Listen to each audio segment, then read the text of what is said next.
tidak mungkin meraih bintang. Kau tidak akan bisa memeluk bulan.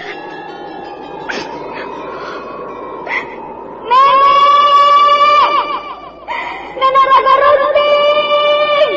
Ayu!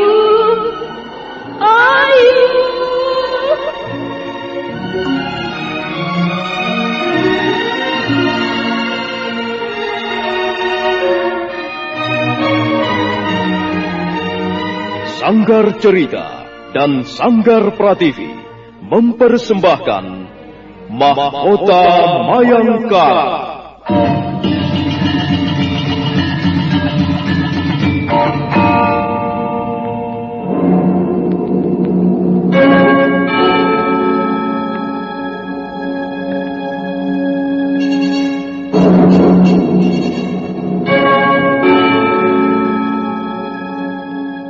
Cerita ini lanjutan dari Tutur Tinular. Kisah berlangsung pada zaman pemerintahan Prabu Jayanegara atau Kala Gemet, Raja Majapahit yang kedua.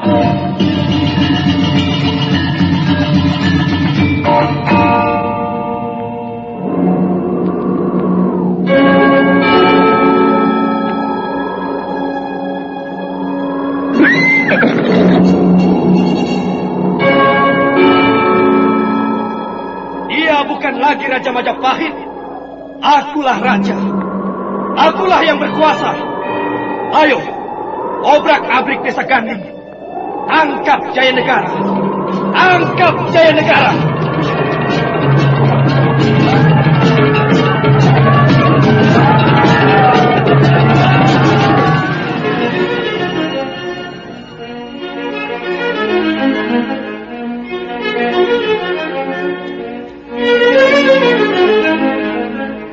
Naskah ditulis dan diolah oleh S. Tijab, hiasan musik dan sutradara C. Ispriyonoka. Kali ini mengetengahkan episode ke-24 dengan judul Akhir Perjalanan Impian.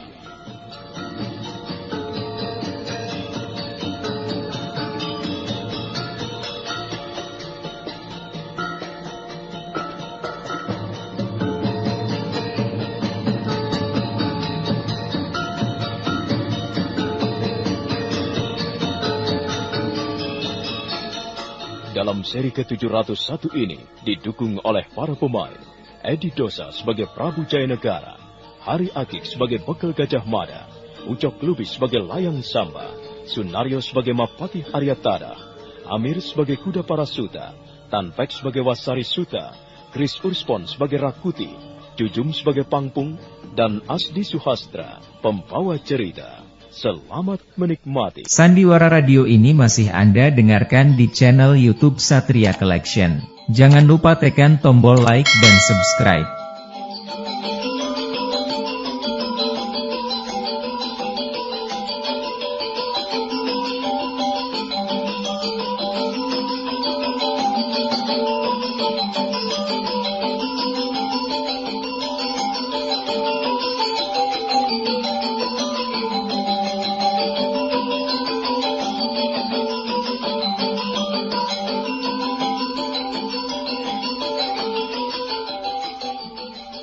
Hari itu, seusai santap pagi, Gusti Prabu Jayanegara berbincang-bincang dengan Mapatih Aryatada, Kuda Parasuta, dan Rakai Warak serta Rakai Kembar. Pembicaraan menyangkut masalah olah keprajuritan yang selama ini diberikan kepada para pemuda desa. Tidak lama kemudian, muncul Bekal Gajah Mada didampingi pemuda Layang Samba. Oh, Paman Mada. Siapa pemuda yang bersama paman itu? Ampun, Gusti Prabu. Sebelumnya hamba mohon maaf atas keterlambatan datang dalam pembicaraan pagi ini. Tidak apa-apa, Paman. Coba jelaskan. Hamba baru saja menyelesaikan tugas perundaan keliling wilayah desa Bedandar dan sekitarnya. Tengah malam tadi, hamba menjumpai sekelompok orang tengah bertarung di pinggiran hutan tarik. Ternyata mereka adalah orang-orangnya Rakuti. Hal itu hamba ketahui, karena yang memimpinnya adalah Wong Agung. Hamba kira mereka pasti akan memasuki Bedandar, Gusti Prabu. tetapi keburu dihambat oleh pemuda yang ada di samping hamba ini. Melihat pemuda ini dikeroyok, dan menimbang bahwa mereka telah memasuki pinggiran wilayah desa Bedander, hamba lantas menghambur ke tengah pertarungan, membantu pemuda ini, Gusti Prabu. Begitu. Lalu? Dalam pertarungan itu, kami berhasil menewaskan Wong Agung, Guru Rakuti, berikut 3 orang prajuritnya. Tapi sayang, 1 orang prajurit lagi berhasil lolos, Gusti Prabu. Lalu siapa nama pemuda itu, Paman? Bicaralah sendiri, Layang Samba. Ampun, Gusti Prabu. Nama hamba Layang Samba. Tidak mempunyai tempat tinggal yang tetap. Kebetulan hamba bertemu Tuan Bekel Gajah Mada. Niat hamba memang ingin mencari pekerjaan. Ternyata Tuan Bekel menawari hamba menjadi prajurit. Ampun, Gusti Prabu. Seandainya berkenan, hamba ingin diterima menjadi prajurit. Aku tidak keberatan, Layang Samba.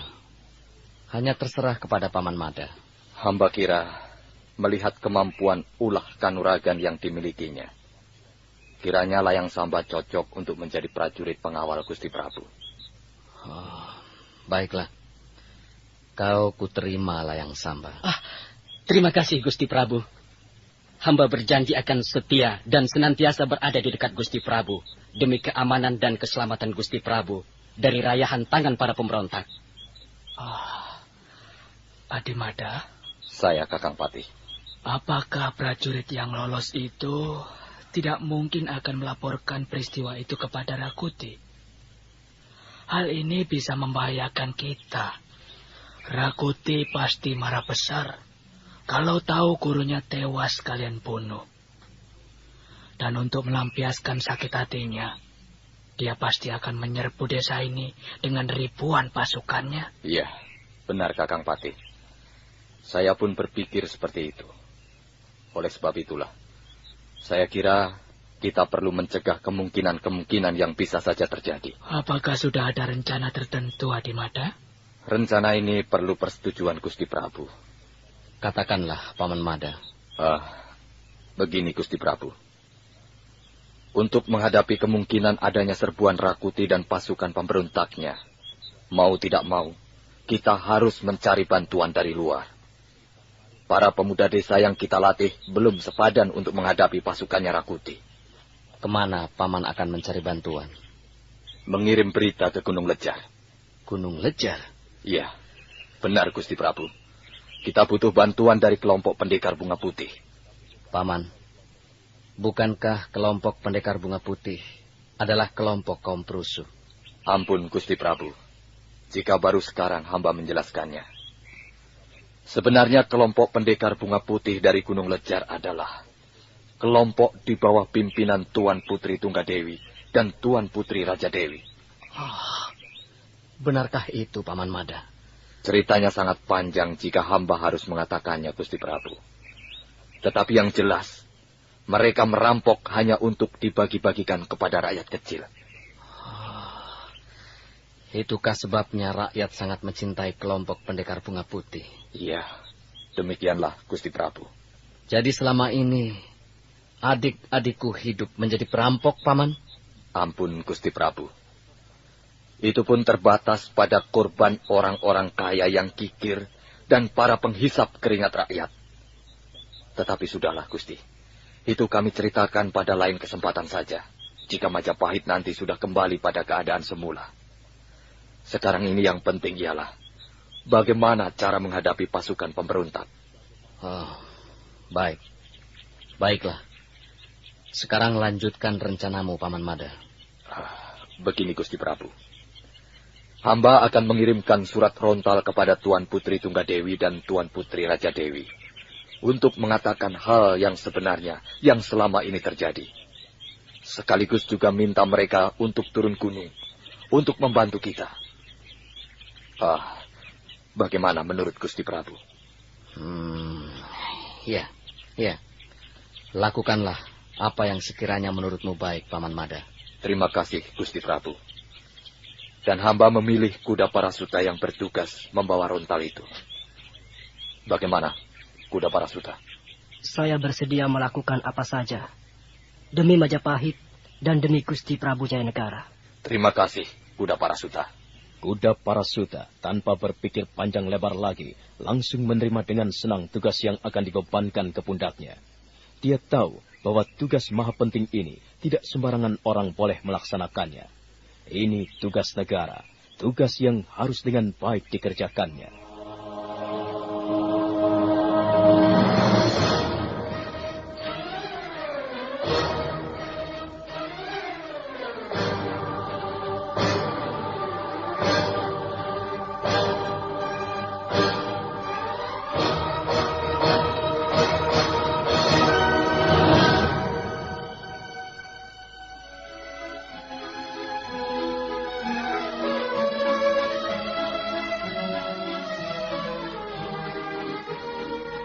Kita tinggalkan sejenak suasana desa Bedandar.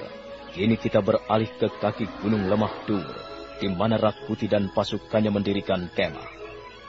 Hari masih pagi benar, kokok ayam terdengar bersahut-sahutan. Kicau burung mengisi pagi yang cerah itu dengan suaranya yang renyah. Para prajurit baru saja terbangun dari tidurnya. Kabut yang dingin sisa semalam masih menyelupungi pepohonan hutan tarik.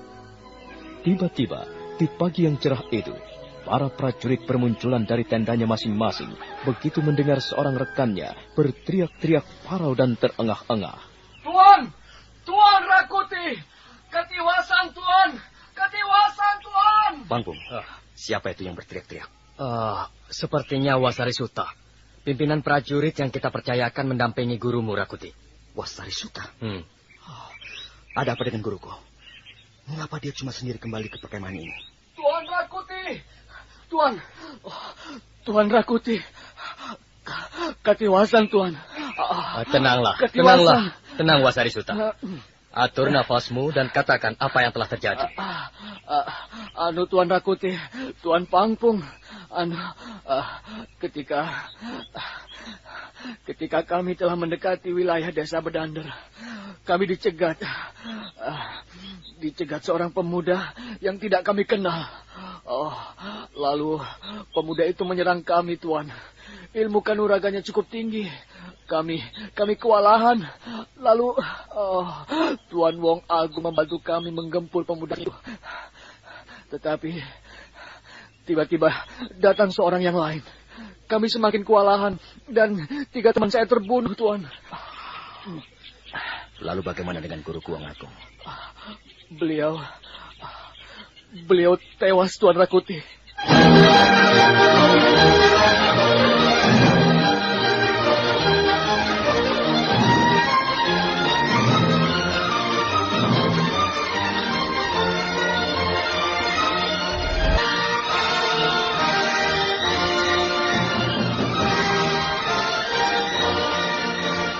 Sandiwara Radio ini masih Anda dengarkan di channel YouTube Satria Collection. Jangan lupa tekan tombol like dan subscribe. Kurang ajar. Jahanam betul si pembunuh itu. Keparat.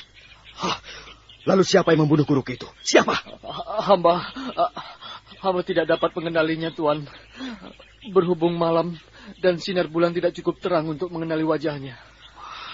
Ayo Wasari Suta, antar aku ke tempat itu. Kita cari pembunuhnya. Kita binasakan si keparat yang berani membunuh guruku. Sabar Rakuti. Marilah kita berpikir tenang. Jangan sampai terpancing oleh hawa amarahmu. Tapi si keparat itu harus menerima pembalasan yang setimpal, Pangpung. Dia harus mati di ujung tombak Patnayoniku. Harus! Iya benar. Tapi bukan sekarang saatnya. Salah-salah kau malah terperangkap. Bisa jadi itu adalah daerah yang penuh dengan jebakan, Rakuti. Dia harus kubunuh. Dia harus membayar nyawanya atas kematian guruku. Tenanglah, sabar Rakuti. Lebih baik kita susun taktik yang matang. Baru kemudian kita cari si pembunuh itu. Kurang ajar. Kalau dia berani membunuh guru, pastilah dia juga berani membunuhku. Dan ini tidak bisa dibiarkan begitu saja. Wasari Suta! Hamba Tuanku Rakuti. Apakah tidak ada pembicaraan yang bisa kau dengar sebelum pertarungan itu dimulai? Hamba memang sempat mendengarnya, Tuan. Nah, coba ceritakan apa yang kau dengar itu. Hamba mendengar pembicaraan itu, sepertinya sang pembunuh kenal betul pada Tuan Wong Agung. Sedangkan Tuan Wong Agung sama sekali tidak menyebut-nyebut nama pembunuh itu. Kalau begitu jelaslah sudah. Pembunuh itu pastilah orangnya Jayanegara. Dan orang-orangnya Jayanegara yang selamat adalah Arya Tada, Gajah Mada, Brahmana Ratu Kuning, Rakai Warak, dan Rakai Kembar, serta kuda Parasuta. Sudahlah, Rakuti. Sebaiknya kita kembali saja ke Majapahit. Di sana nanti kita bisa menyusun dan merencanakan langkah-langkah berikutnya. Aku khawatir, sementara kita terlalu lama meninggalkan Majapahit, sementara itu pula terjadi sesuatu yang tidak kita inginkan. Baiklah. Wasari Suta, kembalilah ke induk pasukanmu. Hamba, Tuan Rakuti. Pangpung, benahilah pasukan. Dan kita segera kembali ke Majapahit. Baik, Rakuti. Pangpung segera beranjak membenahi pasukannya untuk segera kembali ke Majapahit. Sementara Rakuti masih terdiam di tempatnya sambil memikirkan kematian gurunya. Diam-diam ada rasa gentar menyelimuti dirinya. Siapakah pembunuh itu sebenarnya? Guru. Sudah kukatakan jangan nekat mencari Jayanegara sendirian. Tetapi guru tidak mau mendengar peringatanku. Sekarang beginilah kenyataannya. Dan pembunuh itu tentulah bukan sembarangan. Kalau dia berhasil menewaskan guru, ini berarti ilmu ulah kanuraganya cukup tinggi. Pendekar pilih tanding mana yang berhasil menewaskan guru ini. Dan kalau guru saja bisa ditewaskan, mustahil pembunuh itu tidak bisa menewaskan diriku. Apakah Aji Segorogeni ada yang mampu menangkalnya?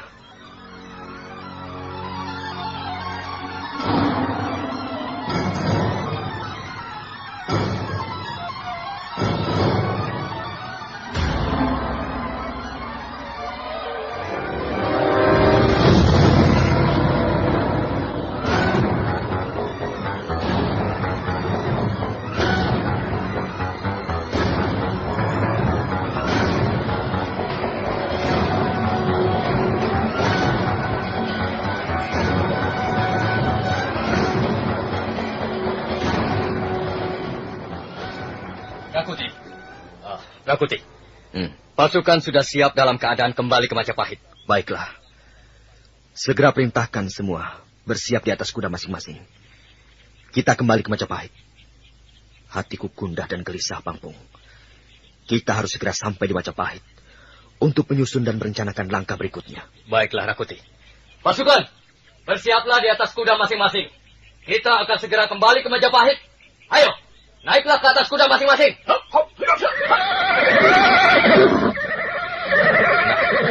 Berangkatlah, Pangpung. Pasukan, kita kembali ke Majapahit. Iya.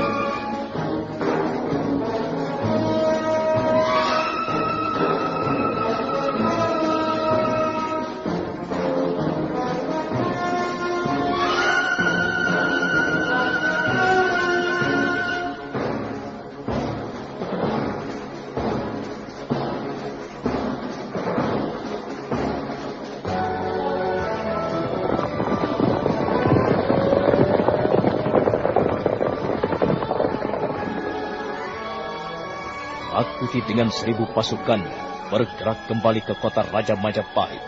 Mereka meninggalkan kaki bukit Lembah Duwur, meniti jalanan berbatu. Hari mulai berangkat siang. Dari arah berlawanan, nampak pula seorang penunggang kuda tergesa-gesa memacu kudanya. Penunggang kuda itu tidak tahu bahwa di depannya ada 1000 pasukan Rakuti tengah menuju ke Majapahit.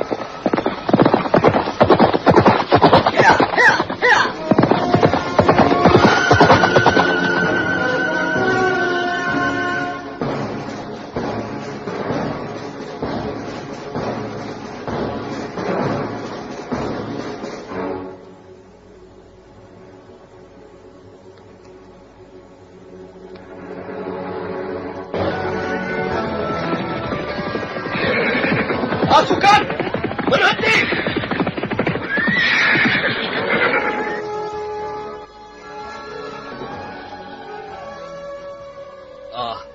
Kenapa kita berhenti di sini, Rakuti? Tengoklah di depan kita. Ada seorang penunggang kuda menuju kemari. Siapa lagi itu? Mungkinkah Rabanyak atau Rapangsa yang ingin menyampaikan tentang keadaan Majapahit? Rasanya tidak mungkin, Pangpung. Apakah Resi Mahalalita? Tidak mungkin. Tidak. Untuk apa lagi dia datang menggangguku? Seperti seorang pemuda. Iya. Dia bukan Resi Mahalalita. Penunggang kuda itu seorang pemuda. Hei! Siapa kau orang muda? Cepat katakan siapa dirimu. Dan mau kemana tujuanmu? Pangpung. Nampaknya orang itu mencurigakan sekali. Iya, benar Rakuti. Mungkin dia Teleksan di Jayanegara. Hei! Berhenti! Tunggu! Prajurit! Kejar dia! Kejar dan hujani anak panah! Ayo! Hujani anak panah!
Pangpung, kau tahu siapa penunggang kuda yang menuju kemari itu? Mungkinkah Rabanyak atau Rapangsa yang ingin melaporkan berita tentang Majapahit? Rasanya tidak mungkin, Pangpung. Mungkinkah Resi Mahalalita? Tidak mungkin. Untuk apa dia datang lagi menggangguku? Seperti seorang anak muda. Hei! Siapa kau orang muda? Apakah kau suruhan Rabanyak dan Rapangsa? Cepat katakan orang muda. Katakan siapa dirimu dan kemana tujuanmu. Pangpung, nampaknya orang itu mencurigakan. Iya, sepertinya dia gugup menghadapi kita. Apakah mungkin dia Teleksan di Jayanegara? Hei! Tunggu! Berhenti! Prajurit! Kejar dia dan hujani anak panah! Cepat! Ayo!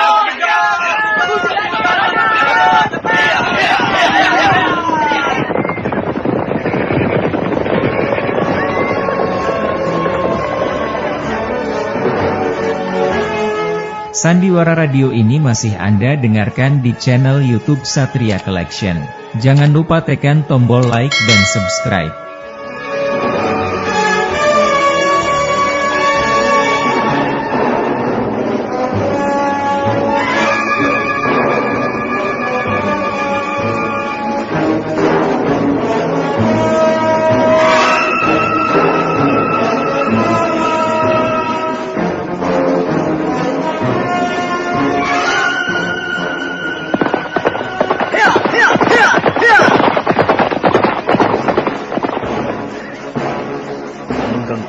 Berlari memacu kudanya dengan cepat meninggalkan tempat itu.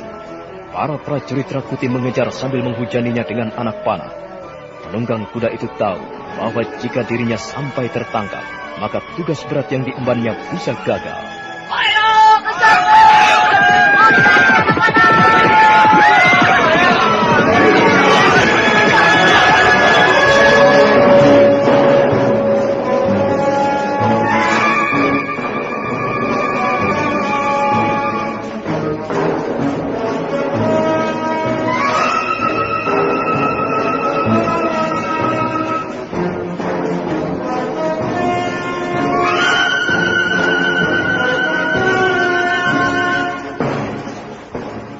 Penunggang kuda yang tidak lain adalah kuda Parasuta itu memacu kudanya semakin cepat dan berkelok-kelok melintasi jalan setapak serta keluar masuk rimbunan pepohonan. Kuda Parasuta semakin lincah mengendalikan kudanya melintasi jalanan setapak dan rimbunan pepohonan. Sementara beberapa pasukan berkuda yang mengejarnya semakin sulit mengikuti gerak lari kuda buruannya. Mereka hanya dapat menghujani buruan itu dengan ratusan anak panah yang mendesing-desing.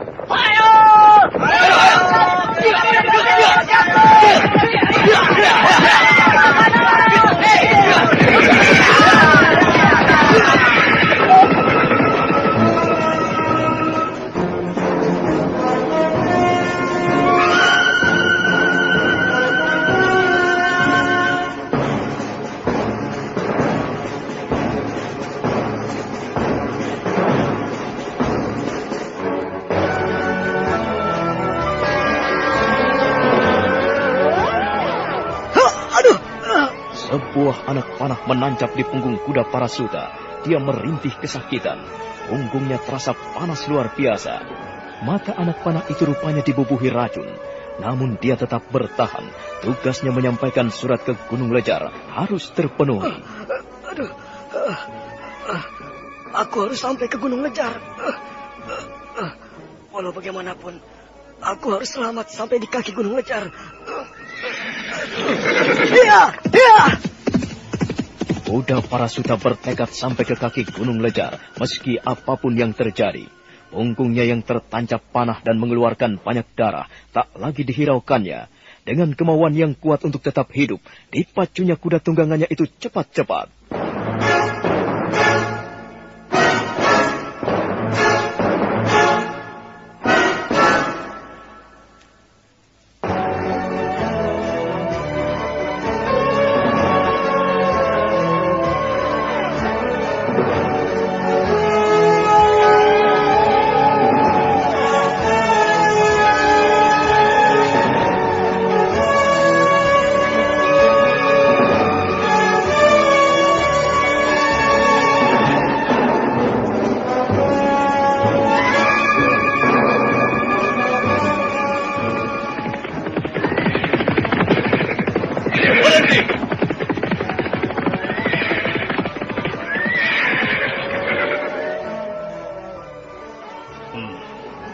Lihatlah di atas sema itu. Pastilah ceceran darah itu berasal dari buruan kita. Benar. Ini ceceran darah segar Kakang Suta. Lalu bagaimana sekarang? Apakah kita akan terus mengejarnya? Kalau kita lihat ceceran darah yang begitu banyak, tentunya dia terluka parah. Kita kejar terus saja sambil mengikuti ceceran darah ini, Kakang. Pasti kita akan temukan dan kita tangkap. Benar, Kakang. Mari kita ikuti ceceran darah ini. Percuma, teman-teman. Cepat atau lambat buruan kita pasti menemui ajalnya kehabisan darah. Terlebih lagi mata anak panah itu beracun. Jadi akan kita biarkan dia lolos, Kakang? Menurut pendapatku, Kakang, sebaiknya kita kejar saja.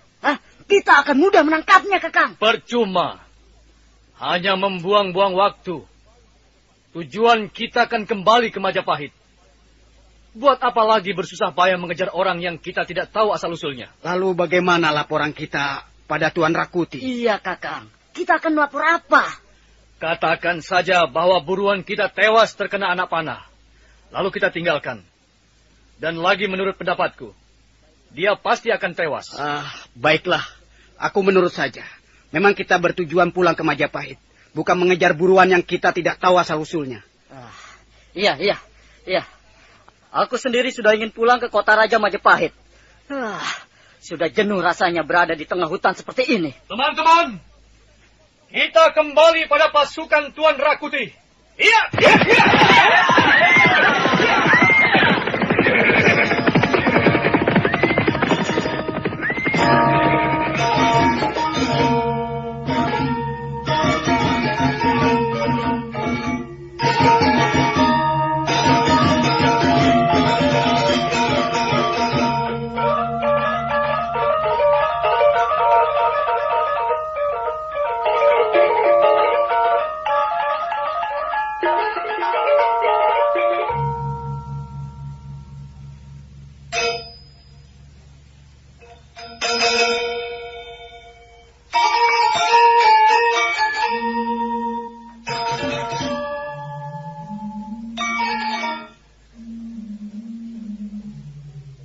Waktu menjelang senja, ketika kuda Parasuta tertelungkup di atas tunggangannya, memasuki wilayah lereng Gunung Lejar. Kicau burung tinggal terdengar 1-2 di dahan-dahan. Angin gunung bertiup lirih sepoi-sepoi basah. Aduh. Kuda Parasuta tidak bisa menahan lagi luka di punggungnya. Dia terlalu banyak mengeluarkan darah. Setibanya di dekat pintu terowongan rahasia, tubuhnya yang lunglai jatuh dan pingsan.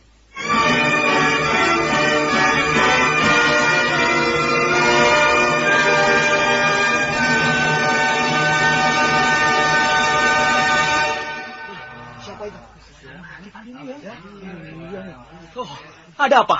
Ada apa? Mengapa ramai-ramai? Tenang kawan-kawan, tenang. Kita harus menghadapi segala sesuatunya dengan tenang. Coba minggir kalian semua. Jangan terlalu berkerumun. Dan tetaplah berjaga-jaga di pos kalian masing-masing. Ayo. Para peronda pintu rahasia di terowongan lereng Gunung Lejar bermunculan satu persatu. Tak lama kemudian muncul Nandaka dan Pradipa. Keduanya segera memeriksa tubuh yang terkapar di tepi jalan setapak di dekat terowongan rahasia itu. Bagaimana Nandaka? Apakah dia masih hidup? Sepertinya jantungnya masih berdetak, Pradipa. Kukira dia masih bisa diselamatkan. Coba ku periksanya. Hah? Bukankah dia ini... ya, dia ini utusan Tuan Gajah Mada. Iya, betul. Betul, Pradipa. Orang ini kalau tidak salah, kuda Parasuta, iya. Ya, pastilah kedatangannya atas perintah Tuan Gajah Mada. Lihat, di pinggang terikat selai daun rontal. Ini tentu surat dari Tuan Gajah Mada untuk Tuan Putri Tunggadewi dan Raja Dewi. Kalau begitu, Pradipa, segera kita angkat dan bawa ke atas Gunung Lejar. Lukanya cukup parah. Mudah-mudahan dia masih bisa bertahan sampai di atas sana. Ayo, Pradipa, kita naikkan dia ke atas kuda dan bawa menghadap Tuan Putri. Iya. Mari. Kawan-kawan, kalian tetaplah berjaga-jaga di pintu terowongan. Hanya beberapa orang saja ikut aku menghadap Tuan Putri.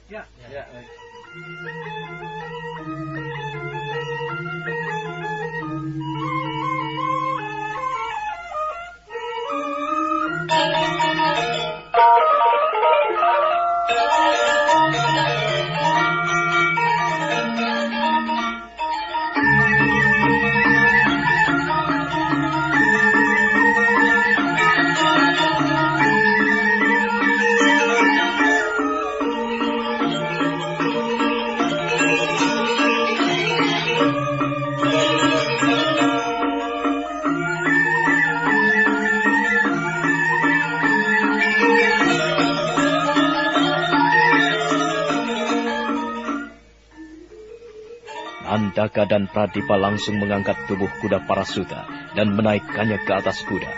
Sebentar kemudian mereka telah terguncang-guncang di atas kudanya menuju puncak Gunung Lejar, menghadap Putri Tunggadewi dan Raja Dewi. Perlahan senja telah diganti malam. Suasana di atas puncak Gunung Lejar mulai nampak lengang. Para penghuninya memilih tinggal di dalam pondok masing-masing daripada di luar yang dingin oleh kabut pegunungan.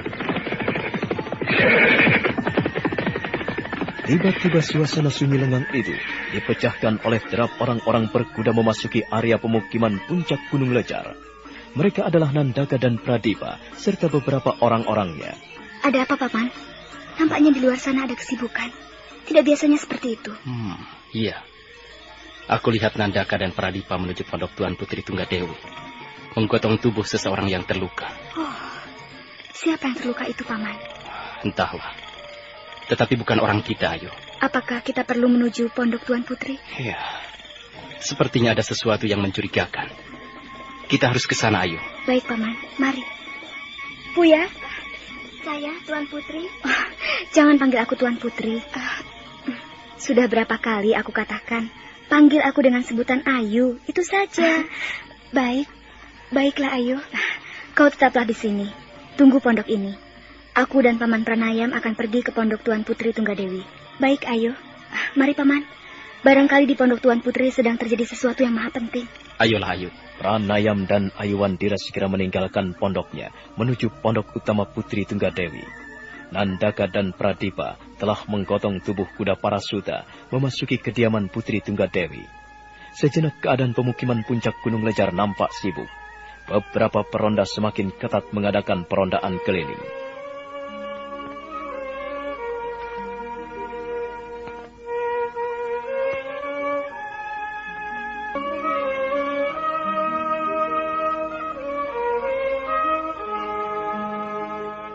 Sandiwara Radio ini masih Anda dengarkan di channel YouTube Satria Collection.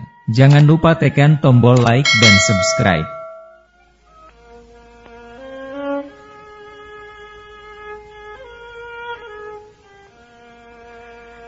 Putri Tunggadewi menerima Pradipa dan Nandaka di pendopo. Tubuh kuda Parasuta tergeletak di hadapannya. Nampaknya tubuh itu semakin lemah. Darah segar masih mengalir dari luka bekas anak panah.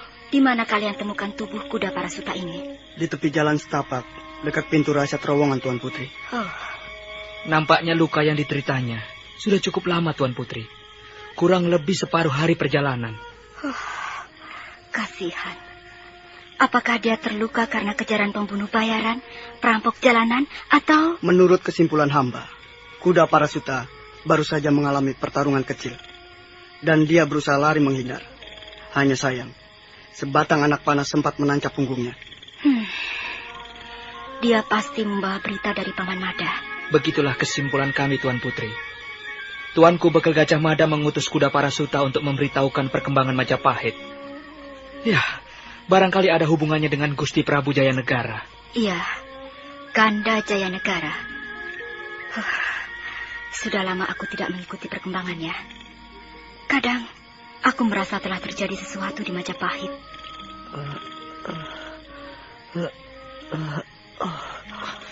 Tuan Putri, dia sadar dari pingsannya.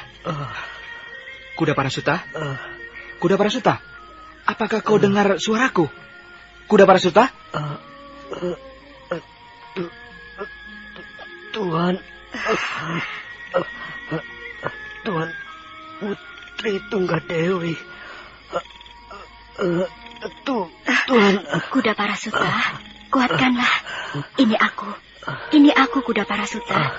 Aku Putri Tunggadewi.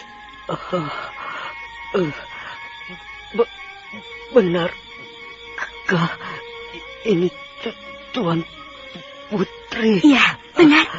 Kau sudah menghadapku, Kuda Parasuta. Tuan Putri Tunggadewi. Apa yang telah terjadi, Tuan Putri? Ada apa? Tenanglah, Paman Pranayam. Kuda Parasuta terluka berat. Barangkali dia membawa berita dari Paman Bekal Gajah Mada. Oh, Kuda Parasuta. Siapa yang melukaimu? Tuan Pranayam. Ayo Kuda Parasuta.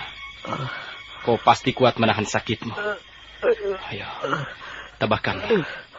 Katakan, ada apa? Hamba. Ayo Kuda Parasuta, kau pasti kuat menahan lukamu. Tabahlah, katakan ada apa?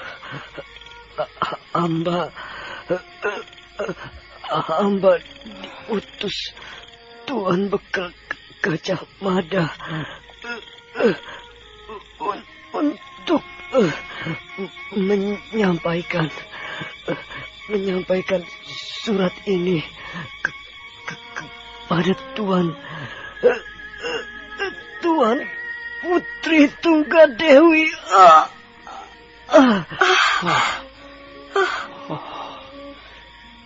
Dia sudah menghembuskan nafas terakhirnya, Tuan Putri. Coba, Paman. Ambillah rontal di tangannya itu dan bacakanlah. Ya. Baik, Tuan Putri. Pranayam segera bergerak mengambil rontal yang tadi digenggam kuda Parasuta. Telapak tangan itu mulai kaku. Pranayam berusaha membuka jari jemari yang kaku itu untuk mengambil rontal yang tergenggam. Wajah kuda Parasuta mulai membiru akibat racun panah yang menjalar ke seluruh peredaran darahnya. Dan sebentar kemudian... Ini, Tuan Putri. Bacakanlah untukku, Paman. Baiklah, Tuan Putri.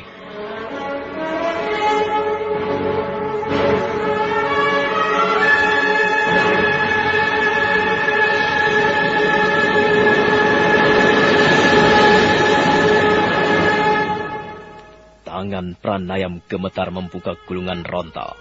Matanya mulai menelusuri aksara demi aksara. Putri Tunggadewi menahan napas, menunggu aksara-aksara yang akan dibacakan oleh Pranayam. Aiwandira hanya bisa terdiam. Nandaka dan Pradipa menggotong jasad kuda Parasuta keluar dari pendopo. Nah, bagaimanakah bunyi surat yang dikirim oleh Gajah Mada? Dan bagaimana pula tanggapan Putri Tunggadewi atas surat tersebut? Saudara pendengar, silahkan menunggu seri berikutnya. Sampai jumpa.